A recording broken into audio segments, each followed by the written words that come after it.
Arizona has spent decades pointing every tourist at the Grand Canyon and Sedona so nobody notices the 11 towns it would rather you never find. This is the list of the most beautiful small towns in the state that somehow never make the brochures. The ones where the homes are cheaper, the views are better, and the history is genuinely unhinged. We are talking about a town run by 2,000 wild donkeys who legally own the sidewalks. A cliffside town so haunted the hospital became a hotel and kept most of its patients. A copper town whose mining widow went and got herself elected to Congress. And a place where a logger swears aliens grabbed him out of the forest. And he still lives there. If any of these end up on a best places to retire list next year, remember, you saw it here first. Then hit subscribe so the algorithm stops burying us. Let's start the countdown at number 11. Number 11 is Williams. And if you have ever driven to the Grand Canyon, you probably blew right past it doing 75. That was the whole problem. Williams sits at almost 6,800 feet in the Kaibab National Forest, and it holds a small claim to fame that stings a little. It was the very last town on Route 66 to get bypassed by the interstate in 1984, which means for years it watched the traffic that kept it alive get rerouted around it like a patient watching the doctor leave. But Williams did something most bypassed towns never manage. It refused to die. Today, about 3,200 people live here, and the town runs on one of the strangest climates in Arizona. This is a place that gets real snow, cold pine-scented winters, and summers that stay mild while Phoenix cooks at 115. The record low here once hit 25 below zero, which is not a number anybody associates with the surface of the sun that Arizona pretends to be. The town was founded in 1881 and named after a mountain man called Old Bill Williams. And for a while, it lived on lumber and the railroad before tourism took over the whole operation. The 6-block historic downtown sits on the National Register, all brick storefronts and neon and vintage Route 66 signage. And the Grand Canyon Railway still pulls out of here every morning, hauling tourists 65 miles north to the rim so they can avoid the parking nightmare. Nearly 5 million people visited the Grand Canyon in 2024, and a serious chunk of them funnel straight through Williams without ever learning its name. Which is a strange kind of fame, being the town millions pass through and nobody remembers. There is also Bearizona, a drive-through wildlife park where you roll your car past wolves and bears, the Bill Williams Mountain rising over 9,000 feet behind the town, and 7 lakes scattered within a short drive for anyone who fishes. Homes here are not the bargain they once were. With listings climbing well past 500,000, the economy leans almost entirely on tourism, and the surrounding forest carries a real wildfire risk you should never wave away. But for a town everyone treats as a gas station on the way to somewhere else, Williams is quietly one of the prettiest launch pads in the state. Number 10 is Globe. And this is where the list starts getting affordable in a way that makes you double-check the numbers. Globe sits at about 3,500 feet in the foothills of the Pinal Mountains, and the median home here recently sold for around $290,000, with a cost of living index that runs far below the national average. In Arizona real estate in 2026, that is close to a miracle. The town started as a silver camp back in the mid-1870s, and the name supposedly comes from a globe-shaped chunk of silver somebody pulled out of the ground. When the silver ran thin, the copper underneath kept the town breathing, and Freeport-McMoran still mines nearby today. Now Globe wears its frontier history like a scar it is weirdly proud of. This was a town of stagecoach robberies, outlaws, lynchings, and Apache raids, the kind of place where the courtroom stayed busy. Phineas Clanton, brother of the Clantons from the OK Corral, ended up buried here. The Apache Kid was tried in the Globe Courthouse in 1889. That same courthouse, built in 1906, is now the Cobre Valley Center for the Arts, because nothing says small-town reinvention like turning a building full of old verdicts into a pottery gallery. Just outside town, you will find Besh Bagoa, the stone ruins of a Salado pueblo that stood here centuries before any prospector showed up, with rooms and plazas you can still walk through. And the drive west through Devil's Canyon on the highway is one of the most jaw-dropping stretches of pavement in Arizona. Globe also sits at the doorway to 2 of the state's great scenic routes, the historic Apache Trail and the plunging Salt River Canyon, so the views start the moment you leave the driveway. Honesty check, because this channel owes you one. The whole economy still rides on copper prices, which swing hard. Poverty here runs around 16%, and healthcare options are thin with one regional hospital serving the area. But if you want cheap, scenic, and steeped in genuine Old West history, Globe delivers all three, and barely asks anything in return. Number 9 is Wickenburg, and this one comes with the best liar's legend on the entire list. Wickenburg sits at just over 2,000 feet on the northern edge of the Sonoran Desert, founded in 1863 by a prospector named Henry Wickenburg, whose vulture mine became the most productive gold mine in Arizona history, pulling out something like $30 million in gold. The town nearly became the territorial capital and lost by 2 votes, which is the kind of near miss that haunts a place forever. For decades, this was the self-declared dude ranch capital of the world, with 14 ranches where city folks came to play cowboy, and today it rebranded itself as the team roping capital of the world, which tells you exactly where its heart still lives. Now here is the legend. The Hassayampa River runs through town, and the story says that anyone who drinks from it can never tell the truth again. A person who spins tall tales in these parts is called a Hassayamper, and honestly, more towns should have a river that turns you into a liar. The setting is pure Sonoran postcard, saguaro-studded foothills, the rare desert riverbank habitat of the Hassayampa River Preserve, and Vulture Peak standing guard in the distance. Downtown, you will find the Desert Caballeros Western Museum, one of the best cowboy and Western art collections in the state, and out past the edge of town sit the crumbling remains of Vulture City, the ghost town that grew up around Henry's gold mine. There is even a Hollywood footnote here, because the talk show host Merv Griffin once owned the ranch that later became the big resort community north of town. Homes here run higher than you might expect for a desert town, with a median around $540,000, and the 55-plus resort community pushes even higher. Summers are hot, property crime runs a touch above the national average, and the town has quietly become a hub for high-end rehab and wellness centers, so this is not a flawless paradise. But if you want an authentic Old West town with a museum full of cowboy art and a river that legally makes you a liar, Wickenburg has earned its place. And if you are enjoying the countdown so far, do me a quick favor and hit that like button, because we still have 8 towns to go and the weird ones are stacking up ahead. Number 8 is Tubac, and this is the oldest European settlement on the whole list by a country mile. Tubac was established in 1752 as the first Spanish presidio in what is now Arizona, a fortified outpost on the Santa Cruz River. Juan Bautista de Anza was stationed here before he marched off to help found San Francisco, which is a genuinely wild footnote for a town of barely 1,500 people. Tubac has flown 4 different flags over its long life. Spain, Mexico, the Confederacy, and the United States have all claimed it. And in 1861, the town endured a 4-day siege that pitted townspeople, Confederate militia, and Apache raiders against one another all at once. After all that violence, Tubac did the most unexpected thing possible. It became an art colony. Starting in the 1930s and 40s, painters moved in, and today the town holds more than 100 galleries and studios packed into adobe and Spanish colonial buildings, with a town-style code that keeps everything looking the part.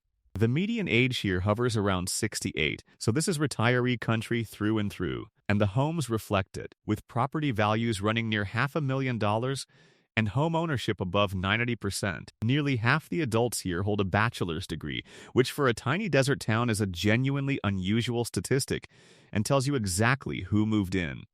Right next door sits Tumacacori National Historical Park, a beautiful old Spanish mission church, and every winter the Tubac Festival of the Arts floods the town with tens of thousands of visitors hunting for pottery and paintings. It is wealthy, it is walkable, and it is genuinely beautiful, sitting in a river valley with mountain views and Mexico just down the road. The catch is the isolation. There is no hospital in town, the nearest one is 20 miles off, there is no public transit, and summer heat still climbs into the high 90s. But for a place that survived 4 flags and a Confederate siege only to reinvent itself as a gallery town, Tubac is a small masterpiece. Number 7 is Patagonia, and this is the town birdwatchers whisper about like a password. Patagonia sits at around 4,000 feet in the Sky Islands region of southern Arizona, tucked in the Sonoyta Creek Valley between 2 mountain ranges, and it runs about 10 to 15 degrees cooler than Tucson. Fewer than 900 people live here, and the town has quietly become one of the great birding destinations in North America,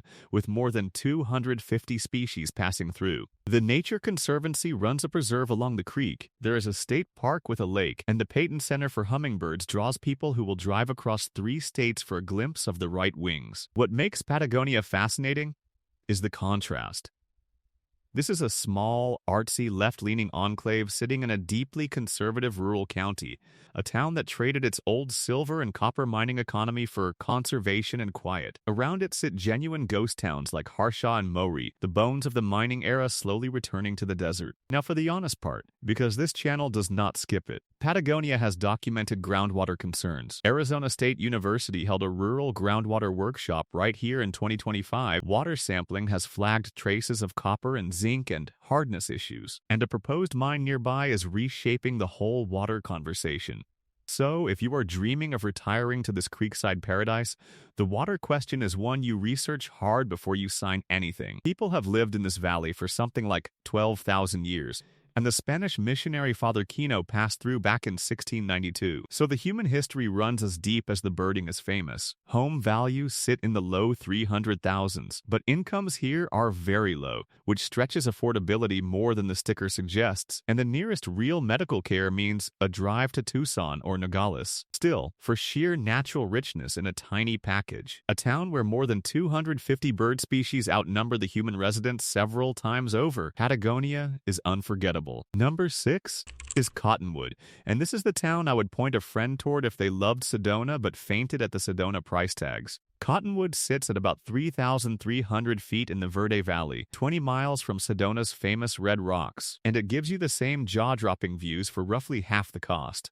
The median home here lands somewhere in the low 400,000s depending on which source you trust, which in this valley counts as a bargain. The town got its name from a stand of 16 cottonwood trees near the Verde River, grew up serving the old mining boom over in Jerome and Clarkdale, and then reinvented itself as the beating heart of Arizona wine country. Old Town Cottonwood is now a wine tasting district where you can walk from tasting room to tasting room with the Verde River on one side and Mingus Mountain on the other, part of the growing Verde Valley wine trail that has quietly turned this stretch of high desert into a legitimate wine destination. About 13,000 people live here. The cost of living sits right around the national average, and the town works as a genuine year-round base rather than a seasonal tourist trap, which is more than you can say for a lot of pretty places in this state. Just outside town sits Tusagut National Monument, another ancient hilltop pueblo, and Dead Horse Ranch State Park hugs the river with trails and cottonwood groves. The honest disclosure here is a double one. Nearly every property in Cottonwood carries wildfire risk,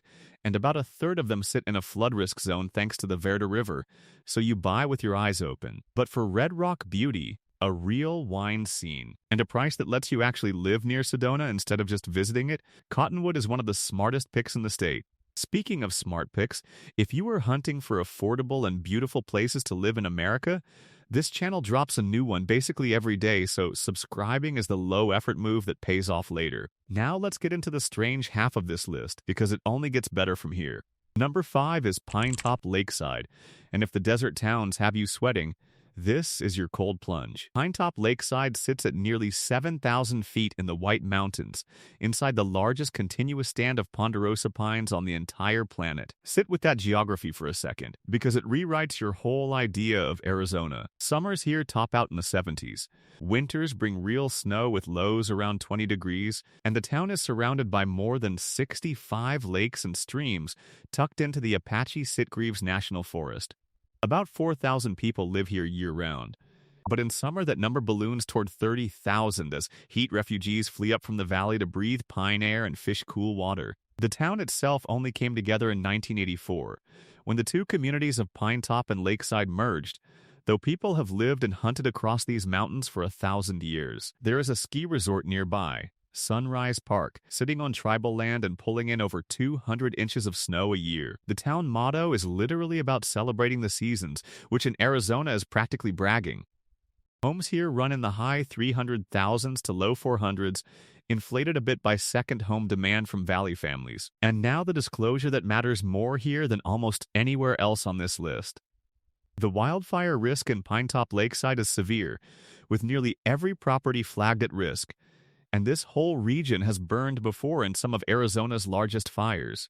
Fire is the price of admission for living inside the biggest pine forest on Earth, and you pay attention to it or you do not belong here. But for cool mountain air, lakes in every direction, and a version of Arizona almost nobody pictures, Pinetop-Lakeside is a revelation. Number 4 is Ajo, and this is the town that proves you can still buy a beautiful place in America for almost nothing. Ajo sits at about 1,800 feet in the Sonoran Desert, close to the Mexican border and just up the road from Organ Pipe Cactus National Monument. The median home here recently sold for around $153,000. Read that again, because in 2026, that is the kind of number that makes people spit out their coffee. Ajo was a copper company town, built up by the New Cornelia Copper Company in the early 1900s, and at the center of it sits something you would never expect in a remote desert mining town. A gorgeous Spanish colonial revival plaza built in 1917 with palm trees and mission-style churches, designed by an architect brought in from Santa Barbara. When the mine finally closed in 1985, the town could have simply vanished.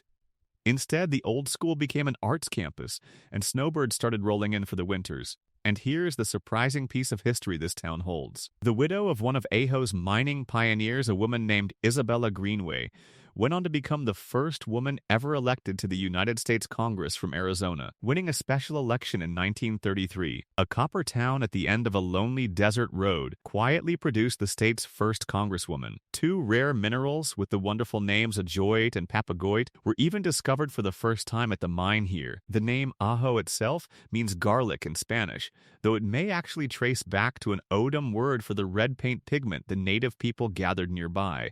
Just south of town lies Organ Pipe Cactus National Monument, home to a cactus that grows almost nowhere else in the country, and the trail up Mount Ajo climbs to over 4,000 feet for a view across the whole desert. The honest notes are real. Poverty runs above 20%. The town sits about 2 hours from Tucson with the mine long closed, and summer heat is genuinely brutal. But for a Spanish plaza, organ pipe cacti, and a home price that reads like a typo, Ajo is the affordability champion of Arizona. Number 3 is Oatman, and this is the one where the animals are in charge. Oatman sits in the Black Mountains at about 2,700 feet, and the human population is roughly 100 people. The burro population is roughly 2,000. These wild donkeys are the descendants of animals that old miners turned loose when the gold played out, and they now wander straight down Main Street, sticking their heads into car windows and mugging tourists for snacks with the confidence of creatures who know they own the place. Because they basically do. Oatman boomed after a gold strike in 1915, when two prospectors hit something like $10 million in gold, and the population shot up past 3,000 before the mines closed and Route 66 got rerouted right around it. The town is named after Olive Oatman, a young woman captured in an 1851 massacre and later released, whose story is one of the strangest in frontier history. Today, Oatman survives entirely on tourism, and it survives well, pulling in around 500,000 visitors a year who come for daily staged gunfights and those donkeys. The 1902 Oatman Hotel is the oldest two-story adobe building in the county, and legend says Clark Gable and Carol Lombard honeymooned here in 1939. Historians are skeptical that the honeymoon story is fully true, so we will call it a beautiful piece of local folklore. But the hotel leans all the way into it, along with tales of a resident ghost, an old Irish miner nicknamed Odie, who supposedly never checked out. The walls are plastered with over 100,000 signed dollar bills, a tradition that started when miners left a marked bill behind so they would always have money for a drink. The town even holds an annual event every September called the Burro Biscuit Toss, which is exactly what it sounds like, flinging gold-painted dry donkey dung for sport. And yes, that is a real thing people drive hours to attend. The road into Oatman is the original twisting Route 66 over Sitgreaves Pass, 191 curves of white-knuckle mountain driving that is not built for big RVs. Now, real talk, nobody actually lives in Oatman in the normal sense. There are no homes for sale and no services to speak of, so treat this one as a place to visit and gawk rather than a place to retire. But as a living ghost town ruled by donkeys on the original twisting Route 66, Oatman is unlike anywhere else in America. Number 2 is Snowflake. And this is the surprising one, because a quiet Mormon pioneer town has one of the most famous alien stories in American history. First, the name. Because everybody gets it wrong. Snowflake has nothing to do with weather. It was founded in 1878 and named by combining the surnames of two Mormon settlers, an apostle named Erastus Snow and a pioneer named William Flake. Snow plus Flake equals Snowflake, which is either the best or the worst town name ever depending on your mood. It sits at around 5,600 feet on the Colorado Plateau with a true four-season climate, a historic pioneer grid, an LDS temple, and the Painted Desert and Petrified Forest not far away. Homes here are moderate, in the mid-300,000s, and the town skews younger than most on this list. So far, so wholesome. And then there is Travis Walton. In November of 1975, Walton was working as a logger in the forest near Snowflake when, according to him and his entire crew, he was struck by a beam of light from a hovering craft and vanished for 5 days. His co-workers reported the whole thing in a panic. Walton reappeared with a story of being aboard a ship. The case became one of the most debated alleged abductions ever recorded, and Hollywood turned it into the 1993 movie Fire in the Sky. Skeptics have called the whole thing a hoax for decades, pointing at lie detector tests and timelines, while Walton and his crew have never backed down from the story. And we are not here to tell you what to believe. What is not in dispute is how deeply the tale is stitched into the culture, right down to that Hollywood film. But here is the genuinely surprising part. Travis Walton still lives in Snowflake to this day. The town that produced America's most famous abduction story kept the man at the center of it, going about his life at 5,600 feet. And for anyone who thinks a Mormon pioneer town would rather bury a story like that, the opposite is true, because the town's biggest annual celebration is Pioneer Days every July, where residents dress in period costume and open their historic homes, proud of every strange chapter of their past. Wholesome pioneer town on the surface, cosmic mystery underneath. That is why Snowflake earns the number 2 spot. And if a town this unexpectedly weird made you smile, that like button is right there waiting for you. Number 1 is Jerome. And if you only remember one town from this entire list, make it this one. Jerome clings to the side of Cleopatra Hill at over 5,000 feet, built on a slope so steep the buildings are practically stacked on top of each other, staring out across the Verde Valley toward Sedona's Red Rocks and the San Francisco peaks beyond.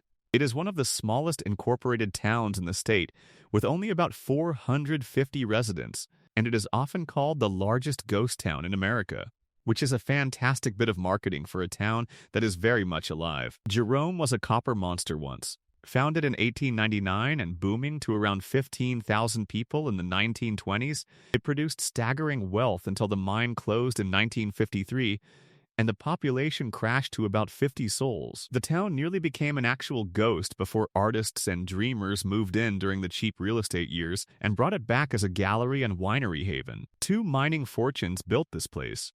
The United Verde, owned by copper baron William Clark, and the Little Daisy, run by a man with the outstanding nickname Rawhide Jimmy Douglas. And you can still tour the Douglas family mansion, now a state historic park perched over the valley. Now for the details that make Jerome unforgettable. Built on that 30-degree slope, the town has literally slid downhill over the years, and the old jail famously slid dozens of feet away from where it started. Which is the kind of thing that happens when you build a town on a moving mountain, and it is nationally famous for being haunted. The Jerome Grand Hotel was once the United Verde Hospital, and it kept its patients, at least the ones who never left if you believe the ghost tours, which run nightly. The Connor Hotel has its own resident spirits. Homes here are not cheap anymore, running around $400,000 and up in a tiny thin market, and the entire town carries wildfire risk, plus the small matter of being built on a landslide. But for sheer drama, a cliffside copper town that slid downhill, filled with ghosts and galleries and one of the best views in Arizona, Jerome is the most beautiful town nobody talks about, and a perfect place to end this list. So there you have it. 11 Arizona towns the brochures skipped, from a donkey-run ghost town to a pioneer village hiding an alien legend to a copper city clinging to the side of a haunted hill. Some are shockingly cheap, some are climbing fast, and every single one is prettier than the postcards Arizona actually sends you. If this list made you want to load the car and go find one of these places for yourself, that is exactly the point. Drop a comment telling me which town you would move to tomorrow. because I already know the donkey people and the ghost people are going to fight about it. And if you want more hidden towns, dream retirement spots, and affordable places to live across America, subscribe and stick around, because we do this every single day. See you in the next one.